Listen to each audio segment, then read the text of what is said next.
Happy Monday, everyone, and welcome into the Gramlich and McLean podcast. Today, Eric McLean, it's all about the U. We are talking about Miami. And this is perfect timing, too, because Mac was just down in South Beach doing the ACC Network Road Trip show.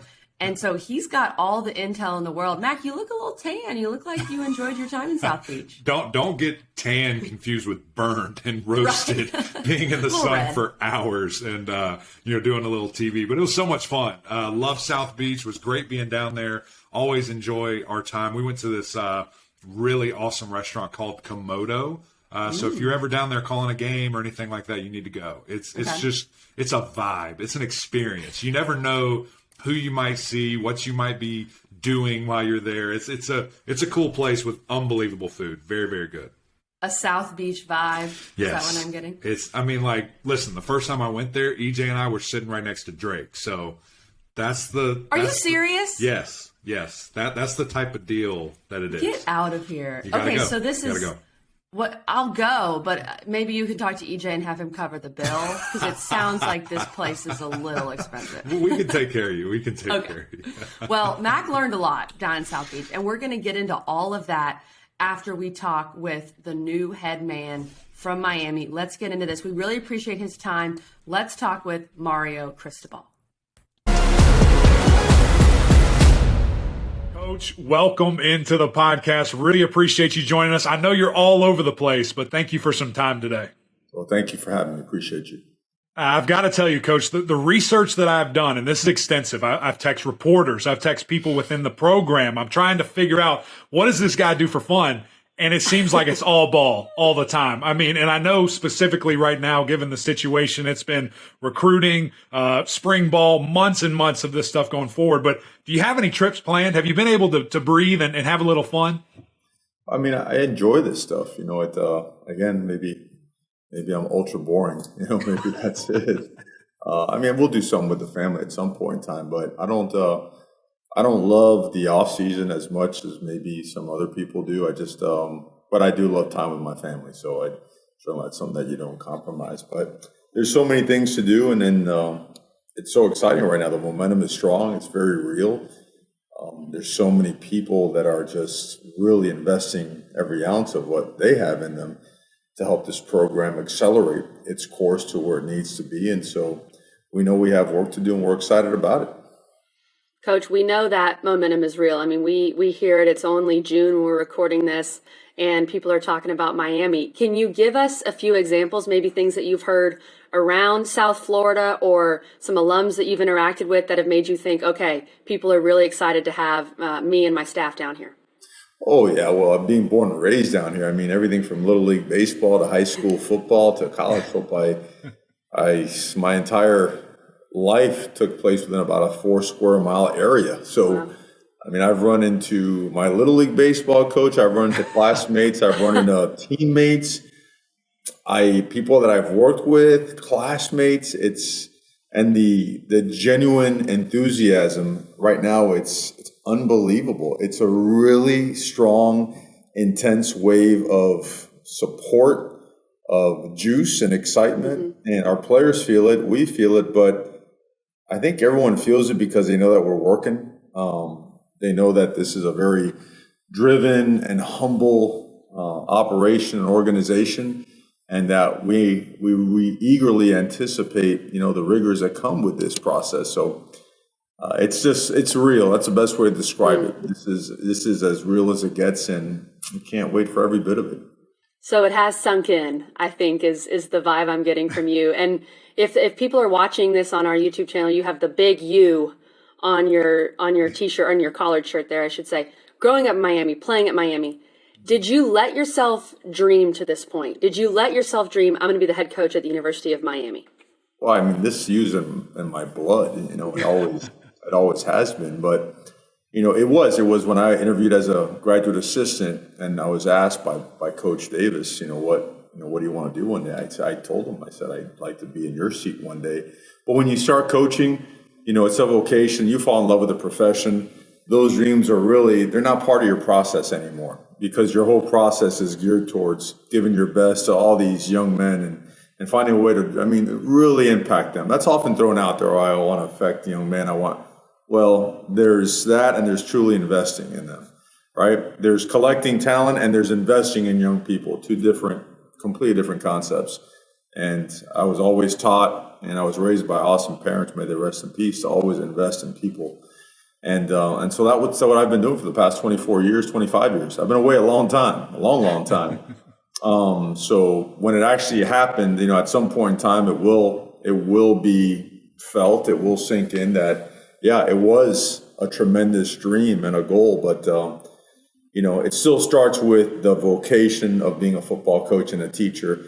It just now happens to be in a place that I've always just loved and been obsessed with since I was a kid. I mean, what an opportunity, Coach, number one. And we, on this podcast can't express how excited we are that you're back home and you're the guy leading this ship and what all that means. And I know, as a former player, as a guy that won championships and just to be back in the community that you grew up in, how important that is to you and really cool for us to watch from afar and cover this program. I want to move on the field a little bit here because, man, you've got a great quarterback. And we've spoken to a couple of coaches and they say, look, when you know your quarterback situation, I can really focus on everything else. And that just makes us a better football team. You've got a guy in Tyler Van Dyke that, man, when he was kind of forced into action a year ago, he let the ACC on fire. And it was impressive to see. He's got everything you want. He's a great leader. He's passionate. He's confident and has a rocket launcher arm. Man, what was that like, I guess, that first practice or that first week of practice that you got to work with Tyler Van Dyke and the things that you saw from him? All the things that you mentioned. He's a very natural leader, very intense, hard-working guy that it's all about his teammates, very unselfish, and he understands the game inside and out. He doesn't get enough credit for being a relentless competitor because when we're running our mat drills out there, our fourth quarter program, our off-season program, every single rep, he's completely just exhausting himself to try to win each and every rep, it's our job to make sure that every single player on this team maximizes their potential. The supporting cast of a quarterback is critically important. You know that. You played up front, and without those guys up front, not much happens. And we've got the reality that our most productive wide receivers have moved on to the NFL, right? So we expect a lot out of our wide receivers, expect them to be the hardest workers on the team and step up for all those areas where that production has departed. And then the offensive line as well, to take that next step from a physicality standpoint, and not only protecting the quarterback, but being able to control the line of scrimmage in big games. And iron sharpens iron, right? The front seven now. Miami last year led the country in missed tackles. That can't be the case if we want to be a good football team. Right. And that requires work. And that's not in any way, shape, or form being negative on anyone or anything. It's just an area of improvement. And that's what we identify them as. There's this whole thing, it depends on each and every one of us. Winning football games and winning a certain way really requires us to practice and train a certain way. And the entire focus is on Miami. I love that, Coach. And I think exactly what you just said right there, almost reinstilling how to play, how to practice, how to work. And I know just as a former offensive lineman, us both right here, we do things a little differently. We have a little different expectation, and not a lot of guys can hang with that. And if they can't, portal's open. See you later. Go do whatever you want to do. And I know you probably have that kind of mindset. Just to go back on Tyler really quickly, because he is such an intriguing piece of this puzzle. What is expectation from you this year? I mean, going into year two, there's always a fear of a sophomore slump or of that step being taken, especially by a quarterback when it's their job. You're not the backup quarterback anymore. Everybody loves the backup. You're the guy. So what kind of process, I guess, does that look like in your expectations for year two? Yeah, I don't think in terms of, things like that, like a sophomore slump or predictions or rankings. It's just, how that is. That's about as superficial and as dangerous to the mindset as anything else out there. It's about being where our feet are right now and understand that for us, because of, well, heck, for what football is, nothing but our very best is going to be good enough. That's the expectation. I mean, I think we all have to understand that everybody has good players. every single team has good players. And if you're not at your very best, it's a pretty good chance you're going to get beat. Well, how do you get there? You get there, beginning in January. That extra 2 inches of depth on the squat, making sure you touch the line on that, 300-yard gasser, right? Making sure you start behind the line. Just because you're tired doesn't give you the right or the privilege to put your hand on the line or start before anybody else starts their sprint. I mean, the little things add up. And there are no things, there's no such thing as a little thing anymore. They're all big things. If it's a thing, it's a thing. And Tyler, the rest of our program, these guys have done a really good job. We've pushed hard. The blueprint that we've brought here is very demanding, very challenging, and tremendous credit to these guys. They've attacked it. And they've really just hung in there. I feel like we get a little bit better every week. Our capacity is growing. We're starting to understand the importance of physicality and technique and fundamentals and eye discipline. So I want to totally sideways on your question on Tyler, but hopefully at least it encompasses, you mentioned offensive line play, right? We always think about the whole, right? 5 is 1. So it really applies to everybody. It's not just Tyler. It's a supporting cast. Tyler may have a bad game, and someone else has to step up and play great football, right? So all in all, just we think that he is a great leader. We think that he is also surrounded by guys that are becoming really good leaders and eventually great leaders. And together we feel that we're going to put together a great football team. I love the O-line bonding that we're witnessing here. I've never feel that right there? It's I real. can feel it's it. Real. I can feel it. And I know Mac loves his fellow offensive linemen. How many meals do you think we've had today so far? How many meals? Well, I mean, what is it? 4? Maybe 4 around 2:30. First breakfast, second breakfast, first lunch, second lunch. Coach, this was a couple months ago, but when Mac and I both, of course, watched your spring game, and what really stood out to me in the spring game was that running back room. A lot of depth in the running back room. What do you expect from those guys? And can you give our listeners just kind of what to expect, what this Miami offense is going to look like? Something tells me it's going to start up front. Mm-hmm. Well, the running back room, we were missing a couple guys then. We were missing Jalen Knighton, right, who was one of the more explosive players last year. We were missing Don Chaney as well. He was coming off of an ACL. And then we had just signed Trevante Citizen, one of the better backs in the country. And those guys are all healthy now. And the way we run our offense, we're a power spread. We want to be as balanced as possible. In a perfect world, I'd like to be 50-50. It never ends up that way. The RPO takes you one way or the other. But in everything we do, we want to be physical. And you can't tweak that. You can't proclaim that or slap it on your T-shirt and think it's going to work. We gotta get busy working at that. We've taken steps in that direction, and I think that the growth and development of our offensive line played a major role in us being a little bit more effective up front at the line of scrimmage during the spring. Now we've got a slew of defensive linemen that just came in to add to the guys that we have coming off of a couple of procedures. So we expect to take another step in that an improvement at the defensive front as well. So what's this team going to look like? This team's going to look like the best team that the Miami Hurricanes could possibly be. But discipline and physicality are always at the forefront, playing smart, being intelligent, playing with discipline, and understanding that teams that have discipline and teams that are well-conditioned typically win every single ball game they play. So those are two critical factors for us to improve upon.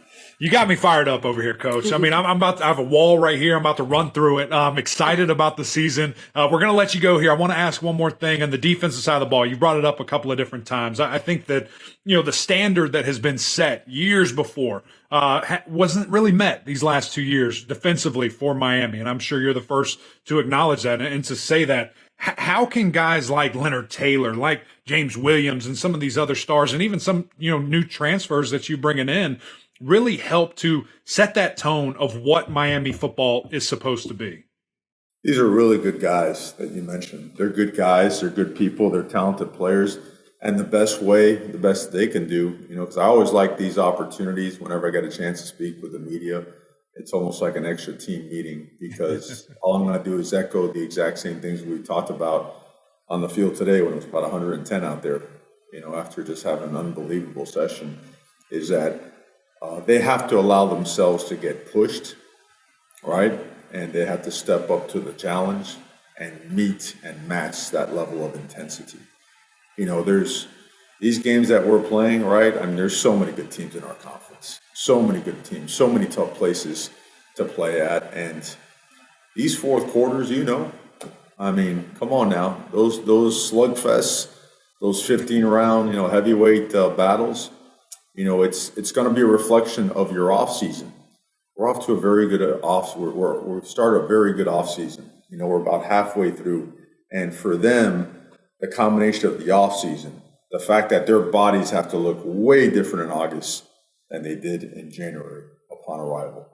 The use of our hands, our pad level, the strength, the way we come out of our hips has to look way different in August than it did upon arrival, right? All those things, our ability to execute our scheme, from the signals to the plays to the alignments, the assignments, the half position, the hand placement, all that stuff, right? The steps have to be, the increments now have to be bigger and bigger and bigger, so that when August rolls around, we are hitting the ground running. It shouldn't look like, our job is to make sure it doesn't look like year one in the beginning. It has to look better. No question. Man, we appreciate your time. This is going to be a lot of fun. Good luck this season, and can't wait to see what the Canes do in year one. Appreciate you guys.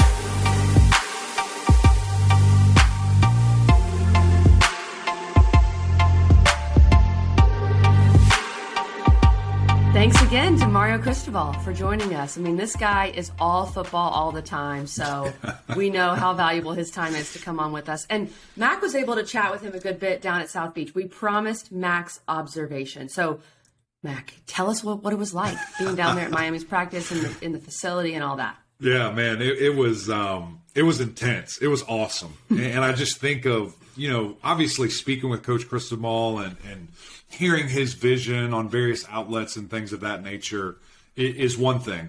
But when you're there and you're in the trenches with him and you see how he works, it was fascinating, KG. I mean, this guy's obsession with football, his love, passion, I mean, it's everything. A lot of people say that and don't really mean it. For him, this truly is it. I mean, he's home. This is Miami. This is the ultimate goal. Is to be the head guy here at the place that he played, at the place that he won, multiple national championships, and it's unbelievable. So to see that, it was really, really cool, and to be a part of that, and just, again, to see his intensity and the things that he does, and really that just goes throughout the whole staff, and then to the players. It was a completely different vibe from a couple of years ago when I went down there to visit at Miami, and just the way that they practice. That was the first day in pads.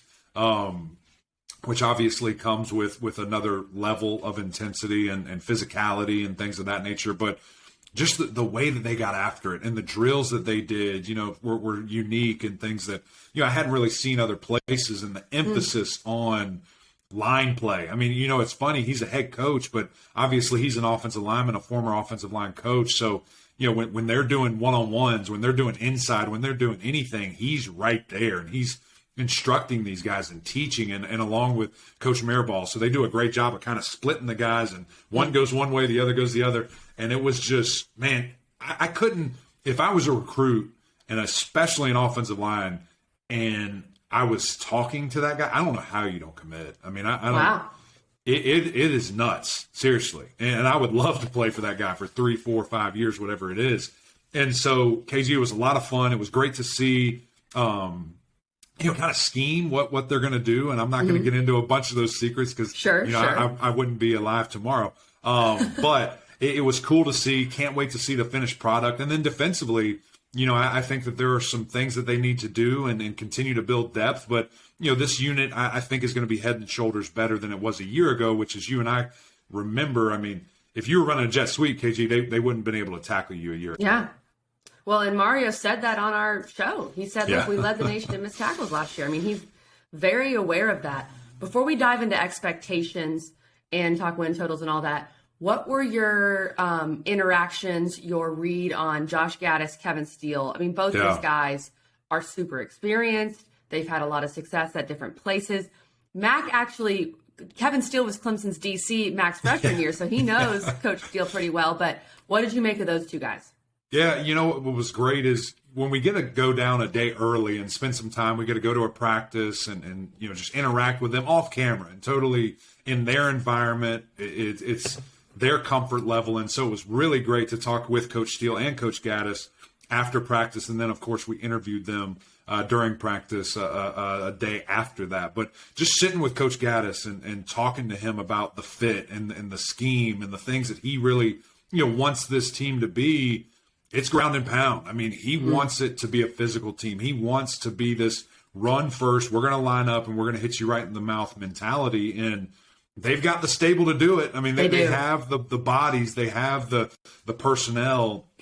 And I just can't wait to see what the tight end game looks like as well. They have big Will Mallory that has been there, done that for quite some time. And then Elijah Arroyo, a guy that I think is really going to step up, number 80 tight end there. Man, I think they're going to do a lot of 2 tight end sets. I think you just have to when you have 2 talented guys like that. And then a couple of young bucks that'll obviously be coming along at tight end position as well. So really excited to see what that offense is going to look like. Sounds like Tyler and looked like Tyler Van Dyke has a great grasp and has really learned and been in the playbook and in the film room. And because it's a big jump for a guy when he was so proficient a year ago. Now it's going to be brand new. And it's what's funny to me is a lot of people think, man, this is going to look like Oregon. There's going to be moving parts, this and that. It's going to look like Michigan, in my opinion. It's not going to be Oregon. It's going to be ground and pound. It's going to be line up and hit you right in the face. And that's just what those guys want to do. And then defensively, again, great seeing Coach Steele, a guy that, man, he tore me up for a year on the scout team. But, obviously with love and developing me into a better player. It was great to see him and just how he's changed and the mindset that he has and, using this talent that he has in Miami and why he decided to come back. Just because of all the history and the tradition and, wanting to help restore that, what was his biggest thing. But honestly, KG, this staff is so loaded. There's so much experience. There's so much talent. Jason Taylor's out there, NFL, Hall of Famer, one of the best to ever do it. It's incredible to see. It's incredible. This staff, you add all those guys. You add Ed Reed. You add Charlie Strong. Yeah. I mean, this staff is just unbelievable. It's like an all-star game. I mean, it's like an all-star or an Olympic basketball coaching staff. For real. It's unreal. Okay, let's get into expectations. Mac told you what he saw. Miami, of course, as we know, finished 7-5 last year. But what's so crazy is they went 5-3 in the ACC. So a lot of that were some of those non-conference losses. They lost to Michigan State, who ended up being pretty good at the time. People were puzzled, but that was a good team. They won 5 of their last 6. 2 of those wins were over NC State and Pittsburgh, 2 of the better teams in the ACC. And their 3 ACC losses last year were by a combined 8 points to Virginia, North Carolina, and Florida State. So the ball, we talk about the football is not round, okay? It bounces weirdly. If the ball bounces a few different ways, it's crazy. Mario Cristobal might not be there because how do you fire a 8 or 9 win Manny Diaz? I guess you still might, but it's so interesting how all of this changed. So let's start with the offense. You talk about Josh Gaddis. You think this is going to look a little bit like Michigan. My main question with this offense, and you tell me if you have a different question, Mac. My main question is who emerges as wide receiver 1? Who emerges as that dude? You've got Keyshawn Smith, who's back from last year. You have Frank Ladson, the Clemson transfer, who people are excited about if he can stay healthy. What did you see in that regard, Mac? Yeah, and Xavier Restrepo. I think those are the 3. I think those are the guys that I believe will run out there first. And barring injury and continued growth and things like that, I think that's exactly what will happen. I'm right there with you. And it's not so much a wide receiver 1. It's just consistency. Can those 3 guys step up and do the things that we saw from Mike Harley last year, from Charleston Rambo, with so much production that is gone. They lost 1,700 plus receiving yards last year from those 2 guys. And a lot of touchdowns and a lot of leadership and a lot of, just guys that have been there, done that experience. So that's the biggest thing for this offense, in my opinion. Now, again, they're going to run the ball a lot more effectively. They're going to run the ball a lot more just in general because, again, with Coach Gaddis, with Coach Cristobal, their mindset, they're doing that. And so I think that number is going to improve. The offensive line play is going to improve.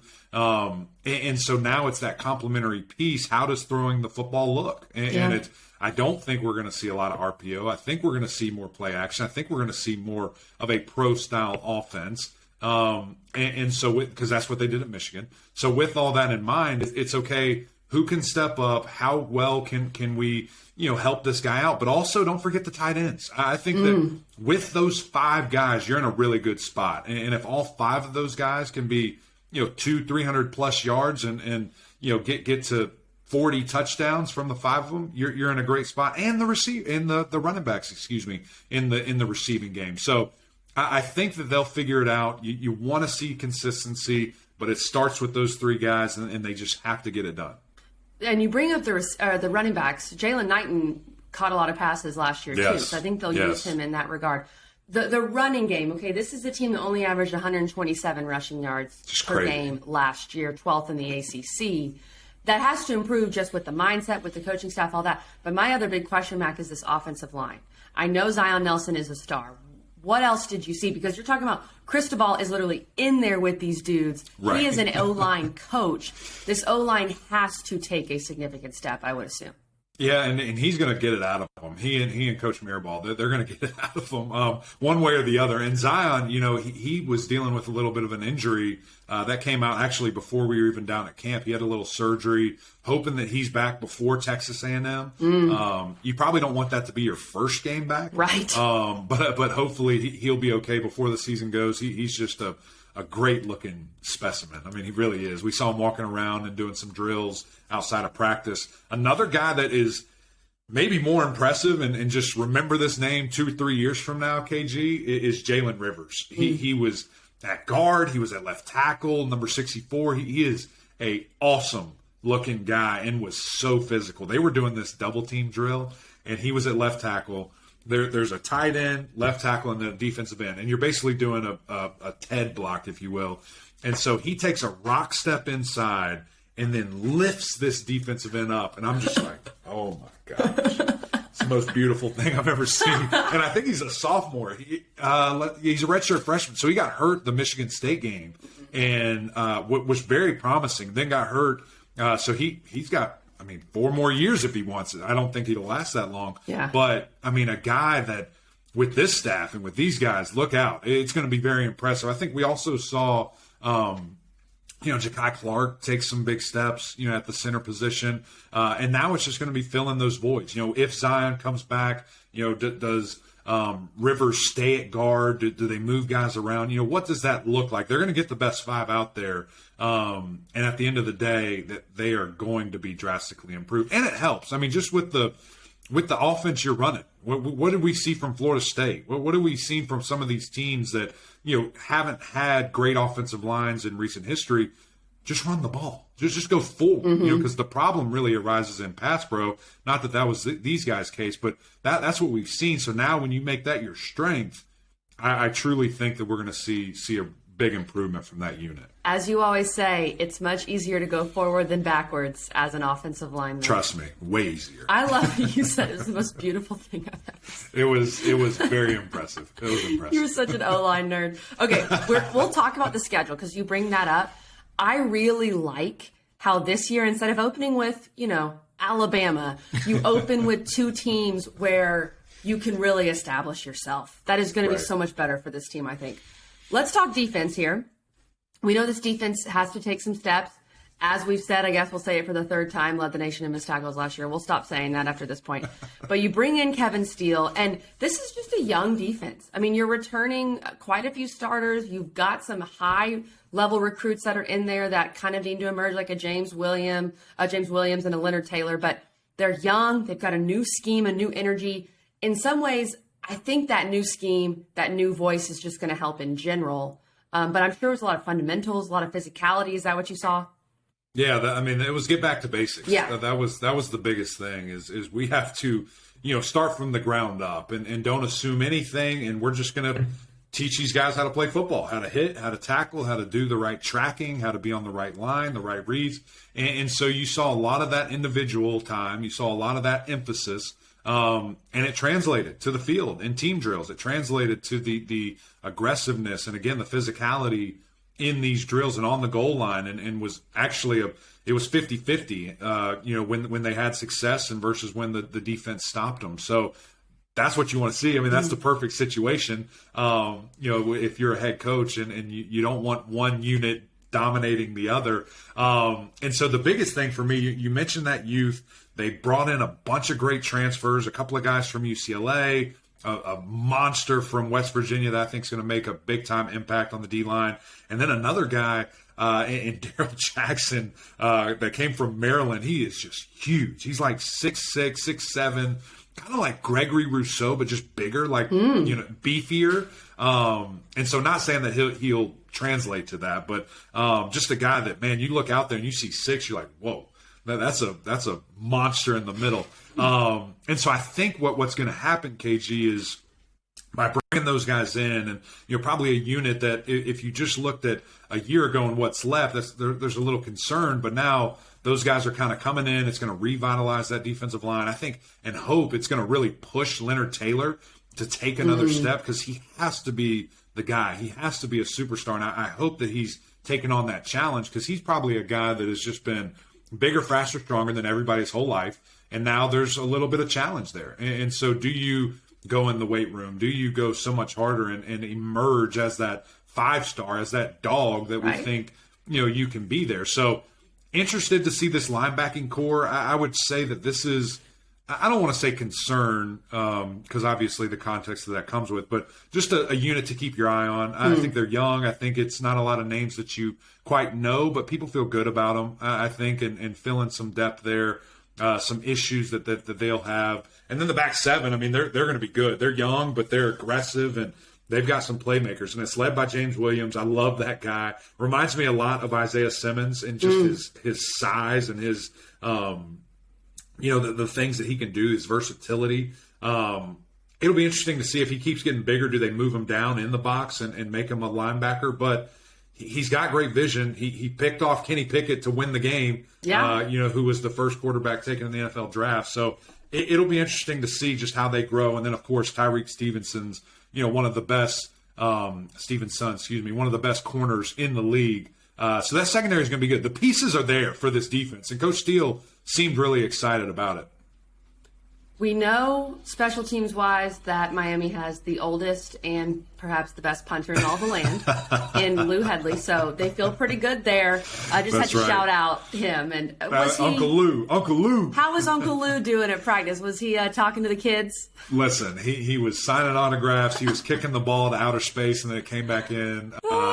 I love that guy. I really do. He's one of the coolest stories in college football, and just a beast. But also Andreas Borregadas, freak. So they probably have the best kicking unit in the ACC, which is here big. With those two guys. And I got to give a shout out, Clay James, one of the best long snappers in the ACC. So special teams coach. Listen, Coach Cristobal loves special teams, and he's intense about that too. He walked into a great situation with these three guys. Uncle Lou. I love that. That's what I'm going to call him. Okay, schedule time, Mac. Let's talk about this schedule. The win total per Vegas is 8.5, which is pretty high for Miami, and I think says that Vegas has some confidence in this team. And as I alluded to earlier, what I really like about this schedule is you open with Bethune-Cookman and then Southern Miss. This is a schedule that you can ease into with your new scheme, all your new coaches. I think that's really going to benefit Miami. And then look, Texas A&M is a huge test. And I think in many ways, look, if Miami goes there, plays well, doesn't win, of course, Cristobal will never say this, but that would be fine for their reputation nationally. If they go there and win, I mean, look, the hype train is rolling. So I think that A&M has a lot more to lose from that matchup. So I don't mind it. I think that's going to be a good matchup for them. And then overall, the schedule is quite manageable. The hardest part is that you finish at Clemson and you host Pittsburgh in your final two. That Pittsburgh game could decide the Coastal. But in the end, between A&M and Clemson, this is a very manageable schedule for Miami. Yeah, it's not terrible. I think the thing that pops out to me, I guess, that is just difficult is you go to A&M, one of the greatest environments in the country. You go to Virginia Tech, one of the best environments in the country. You go to Death Valley, one of the best environments in the country. Yeah, that's tough. So you've got But the good thing is you have a very experienced quarterback and an experienced offensive line. So that's where it's not as concerning. But anytime you're walking into any of those three stadiums, you're like, okay, we got to be ready. Sure. We have to have a game here. So, yeah, it's a great schedule. I think it really sets up for them if they take care of business and they do what they do. I mean, by the time they play Clemson, I mean, this could be a top 5 team. And so when you think about that and you circle, man, September 17th, that's we'll find out as quickly as we want. How good is Miami going to be? And again, with Zion Nelson not being available potentially, a little concerning, but if Rivers slides out, I mean, they'll be okay. But, man, what a test that is going to be right out of the gate. Well, and think about this, too. How many teams have won 5 of their last 6 going into this season? Right. That's not. Yeah. That's the thing is Cristobal is not really inheriting a true rebuild. He's got pieces there. And, Mac, to your point with those road games, if the number's 8.5, basically, okay, let's say you lose at A&M, at Virginia Tech, at Clemson. Virginia Tech's iffy, but let's just say that. You got to win every other game to get over the 8.5. I think, I'm looking at the schedule, I think 8-4 would be solid for Miami. You'd love to go 9-3 and then maybe get a bowl win, 10-2, which would be huge. But I'm not sure I can go over the 8.5 just because if you lose those 3 road games, you have to win every other game. That concerns me. Right. And it's something where I think Tyler Van Dyke is good enough to get them to 9 wins. Okay. I really do. I think that he is that type of competitor. He's that type of guy that some of these other shows we've done, some of these other previews, we're like, can he do that? Can he will his team do this? I think he can. And listen, I sat down with him and we did an awesome interview and we're going through plays and just hearing his mindset, hearing what he sees and the fact that he's sitting there and telling me, yeah, we knew NC State was going to do that. This is why we had this play. We checked to it and boom, 60-yard touchdown. So, like, his attention to detail is exactly what you want and exactly what you expect, from your quarterback playing at this level. So I think that he is going to be calm, cool, collect. And it's not – KG, what's funny is before I met him in person, I thought it was like a cocky swagger. It's not. He's so just confident because he prepares. And he is very quiet. Like, that is his nature. It is. It was because, I just have this memory of that NC State press conference and him talking his talk. I'm like, dude, relax, okay? I just saw you get killed by Carolina. Relax. And they went out there and did it. Yeah, and they did. So that's where, I kind of had that mindset in my head. But, man, he is a great leader. I think he can will them. I'm going to go over. I'm going to go over here. I think that Pittsburgh game at the end of the season is the play-in game for the championship. I really do. And I think the winner, obviously is going to be going to Charlotte. By the way, go listen to our Tyler Van Dyke interview. It's here on our YouTube page. And he talks about those NC State comments. And he said he wasn't trying to start a firestorm. He was just confident. So that is what it is. That's right. So I'm excited to see it, KG. Thank you so much to my boy Cam for setting this up. For getting coach, and he hooked me up with a bunch of gear, KG. You got so much gear, Mac. Listen, guys, Cam gave me so much gear, Cam Gorby. I had to go buy another bag. No, to get you didn't. home. Are you serious? It wouldn't fit in my suitcase. Oh my So I had to go buy another bag. I had to check 2 bags, so I'm kind of upset about that, but it was all worth it, Cam. So thank you so much. This is a challenge to every other school that you go to. Mac is expecting 15 pieces of gear. Well, and one of them maybe not fair because I'm going home to Clemson. I mean, they'll hook me up. Nick Yard, he's the best in the game. But yeah, can't thank him enough. Coach Cristobal for his time for this interview was so much fun. Another great episode of Gramlich and Mac Lane. Before I get us out of here, guys, go check out Rich Take on Sports. Our producer, Richmond Weaver. I jump on him on the radio all the time with him. He does a great job on there too. Always appreciate him. But that's it for this episode. If you haven't already, go get our podcast on YouTube, on Apple Podcasts. I keep trying to say other things. I don't know what I'm saying, KG. And, of course, on SiriusXM. It's always great to hear from you guys. Review, rate, subscribe. Thank you all for joining us. We'll see you next time.